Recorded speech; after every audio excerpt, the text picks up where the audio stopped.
You don't have As far to. as Kevin hasn't done that. He's the car guy, Kevin, huh? Yeah, guys. Flip cars, Kevin. It's a dangerous game, guys. It's a really dangerous game. We're going to talk about our goals for 2026. And you guys, I know we came up with a vision board earlier, but see, that was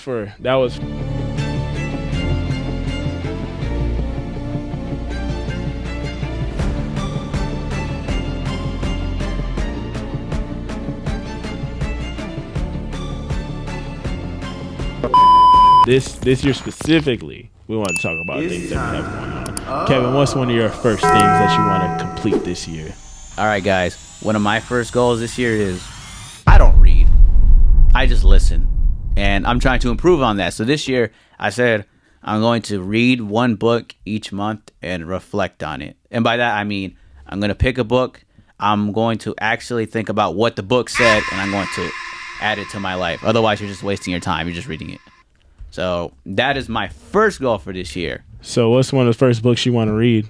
Oh, I'm currently reading it. Okay. So the first book I am reading is, I got to go to the thing. It's called How to Win Friends and Influence People in the Digital Age by Dale Carnegie. Currently I'm on chapter 2. Okay. But basically what I've learned is, number one is what you say is like a boomerang. So if you dish it, it's going to come back. So Okay. be very wise of what you say. And when you debate or say anything to people, because it will come back. So just be ready for that. And secondly, it told me you can't use negative reinforcement 24/7, because if you use negative reinforcement, it's just going to keep lowering them. Sometimes you have to reaffirm people, not boast, not ego, reaffirm people. I would say I'm a 80-90% blunt of a person, but I'm going to try and tone it down. Okay. That's what I'm doing currently. I'm toning it down as I have these conversations with people, because I can't just switch up in like 5 minutes. I'm learning, I'm adding it, I'm trying to be more calm and think how to say things more positively. I want to be a good debater, conversationalist / influencer, and that requires me to learn how to conversate with people, and that requires me to also say things in a more I'm listening tone instead of okay, I'm just going to attack you the whole time. Okay. That's why I'm like, okay, I need to learn how to be better so I can be the #1 podcast on YouTube, guys. I mean, understandable. For me, I've understood that when it comes to like debating, or I guess having a conversation with people where you're trying to like prove your point, it's best known that you first listen to everything a person has to say, because then at that point they have no more points for you to say, and then you kind of reply to it, because then at that point you already have like sort of a rebuttal for all the arguments the person might have towards you. So if that's what you're trying to go for, as opposed to being an influencer, that's just kind of like here or there. It depends on the situation. Yes, because I think it's important to know. I'm not saying, you have to apply forcefully to your life, but you have to, for some idea, understand where they're coming from, why you think this way, and what is the best way to, I guess, say your statement. Moment for me, the book I'm reading is Thinking Fast and Slow. Because it kind of teaches you about system 1 and system 2 thinking, which system 1 thinking is more of instinct or bodily functioning. So like you kind of have like a certain bias or biological reason why you think a certain way in certain instances that kind of helps you when it comes to instinct. Like for instance, somebody throwing a punch at you would dodge, right? It's like an instinct thing. It's system 1 thinking, but for system 2 thinking, it's more of critical thinking, like math equations, certain things that you don't instantly think about. I apologize for the noise, guys. There's currently some improvements being made that you'll see it over time. You'll see it in due time. What about you? What's your first goal for this year? So for my first goal for this year, obviously I came into it trying to save up for a house, because I know there's a lot of, well, I'll say this. First thing I want to do this year is pay off my car. I got a car back in 2021, and I'm trying to finish paying it off currently. I have to stick to a certain path I've made for myself. I've planned it out. Budgeting, guys. Budgeting. Absolutely. Please budget. Please. This is what comes in thinking fast and slow. You got to think intentional about your money. Also, for instance, this is a good book too. That Secrets of a Millionaire Mind, I keep bringing up that book too, but you need to there's no wrong way to do money per se, because there's millions of different cultures and customs that go into how money works, and different people have different ideas of money. But when it comes to sort of garnering compound interest, there's a certain way to do it. A lot of these technologies nowadays are kind of predicated on the fact that you don't see sort of the window that they're trying to make for you. You know, they make it hard to unsubscribe from things. You know, you have to go in all the little settings and stuff. Actually, this company's getting sued right now for that. There's situations like, for instance, when you buy your phone and a watch and you get a combo, they sort of don't show you that you have to keep paying monthly in order to get those credits. But if you quit on it, you can sort of like, you know, of course you're technically paying more, but they want the interest on what you're not paying at the time. So they don't tell you that.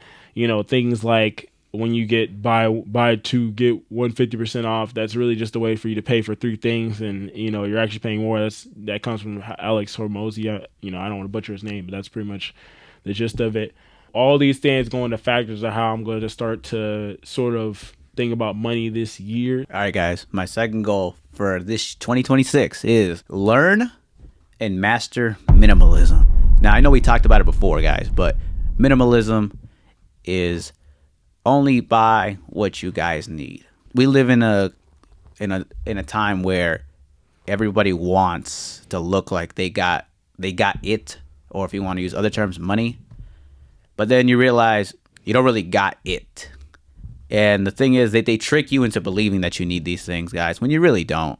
You don't need $300 shoes. You don't need an $800 jacket. You'll use your credit cards. You'll max it out. And now you don't own these things. They own you. So if you buy, let's say you buy the new iPhone 17 Pro Max for $2K. Well, guess what? You don't make $2K in that month. Well, guess what? It owns you till you pay it back. So minimalism teaches you guys, hey, I probably don't need that. Let me put my money towards something that'll help me improve, which is, it's a slow and painful process. But by the time you're 5 years from now, you'll thank yourself. Which is why I'm trying to learn and master it by not spending money on things I do not need. Of course, sometimes you spend a little bit more on things you want, but you got to realize, like, the emotions of that day might not be the emotions that you feel in a couple of months. You have to realize that those things are fleeting, especially if you have a goal. And I tell people the only way that money makes sense is if you have a goal, because if you don't have a goal, everything just kind of goes where you're either like an architect or a gardener. A gardener just gardens, you know, he puts water on it every once in a while and comes back and sees it grown up. But if you're a construction or architect, you already know where all the money has to go to get to where you're trying to be. And the things that you want actually make more sense when you know where you need to be in life. It's my second goal for this year. So I've been more into the journaling stuff. I've been trying to journal to kind of get my thoughts out so I can keep staying consistent. I want to get used to writing because I want to write a book. So I'm trying to get used to writing down my thoughts and opinions on this on my phone.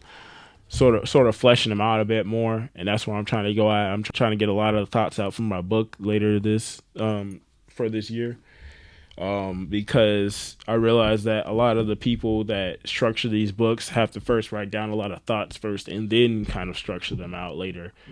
I want to get the Atomic Habits workbook too. I'm actually going to start reading this book after Thinking Fast and Slow, because I want to kind of get into the discipline. These are more books on discipline. You know, you got books like Atomic Habits, you got books like this, you got books like Deep Work.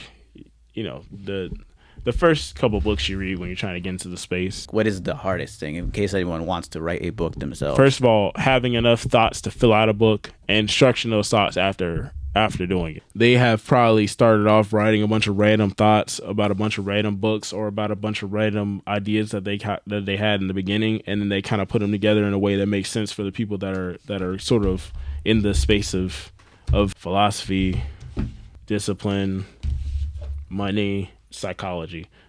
So I'm putting a lot of emphasis on trying to build habits, trying to build wealth, trying to build, emotional intelligence and more emotional intelligence. So I know there's more I got to read. I got like a list of books on my phone. Like if someone wants to start reading a book, how much time should they dedicate throughout the day? Just read one page. Read one page? First, you're not going to read one page. You're going to read more than one page, but it's the fact that you got up and actually open the book that makes you read it. I just heard that. Read one page, guys. Read one page. One page. Start off at one page. If the book's intriguing, it's gonna keep you intrigued. If it's not, well, at least you gave it a shot.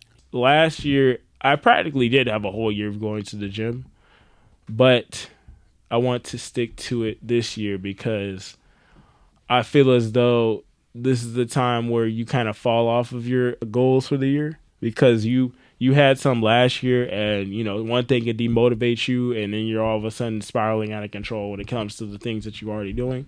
So I want to stick to going to the gym and I want to get back into recording myself at the gym. I want to get back to recording in general so we can do more short. I also want to get back to recording some more content outside of just things we do right now. And not to say these things are bad, but I want to add on top of it by making more longer videos for you guys. Quantity and quality can be done for you guys, and I know I can do the best of my ability to keep the content coming out. Are we going to get J. Rose book reviews? Are we going to get Kevin Wolf audio book reviews?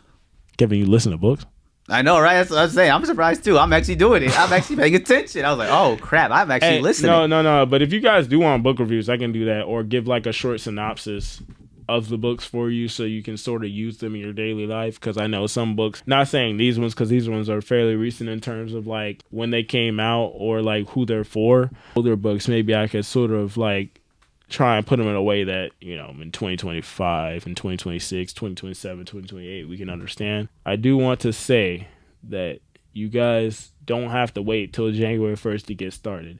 I think that's the issue, is that people wait for these days, like the beginning of the week and all that stuff, and that's fine, but you can get started right now because there's nothing happening the next day that's not going to happen today that's going to change anything. Yet I guess Monday does feel better to start, or Sunday feels better to start, but it doesn't really change much in the sense that your day is still going to be pretty much the same tomorrow as it is today, unless you got something crazy going on that you have planned already.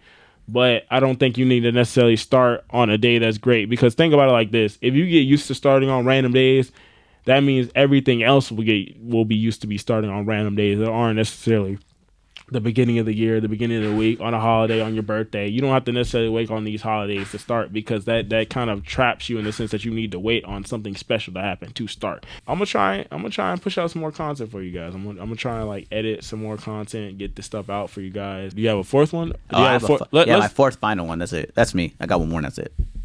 I want to see if you got like an interesting one, like a creative one. I want to meet one successful podcaster this year. It doesn't matter which one I meet. It could be anybody. I just want to meet a successful podcaster so I can get 5 minutes and I can learn creatively so I can improve my podcast. So when it's my turn to give advice, I can give credible advice. It could be anybody. Who would you like to have on? On here? Do you have any interesting guys you would like to have on here that you know could, or somebody realistically, or like that you want to general? prop up realistically? There is two. It'd be cool if I can get Grant Stephan on. That'd be cool. That one, or Chris Van Vliet, and he interviews like a bunch of successful wrestlers, but he figures out like the back in the day stuff, like before they were blown up and stuff. And I was like, how do you get all these people to go on your show, bro? I was like, how do you do it? I just want to in the industry, having the phone numbers. I was like, what? I'm like, no. Hey, so I know it's not a good financial decision, but I do want to start martial arts. You guys should comment that you should start knitting. I mean, at this point, we should start a clothing event on Shopify. Start off from a penny and get the car, your dream car, or like, keep flipping cars to get to your dream. Yeah, guys, watch us invest our money so you don't have to. As far as Kevin hasn't done that. He's the car guy, Kevin, huh? Yeah, guys. Flip cars, Kevin. It's a dangerous game, guys. It's a really dangerous game. You're either going to win or you're going to lose so bad that you don't want to keep going. You don't even want to film anymore. Or the drop shipping videos. Yeah, guys, we could spend all of our life savings into drop shipping. So you don't have to. Our life savings? Our life savings. Kevin, how are we going to keep the podcast from going? That's the fun part, is we hope people buy it. We can't record it. We're going to buy $100,000 worth of socks, and we're going to sell them for $2 more and get our money back. All right, guys, thanks for watching another TOG video. Yeah, guys, make sure you replay the video 37 times and you tell your dad about it. You tell your cousin Tracy about it, and make sure you tell your ex-girlfriend about it. Wait, well, I want to tell my ex-girlfriend. Hey, man, she ain't got nothing better to do. I'm just being honest. Of course she doesn't, because TOG is the best thing on the planet. Yeah, guys. Well, we'll see you guys next time. See ya, saw ya, sayonara. I'm doing the hand thing. You can't see it right now, but I'm kind of doing the hand thing.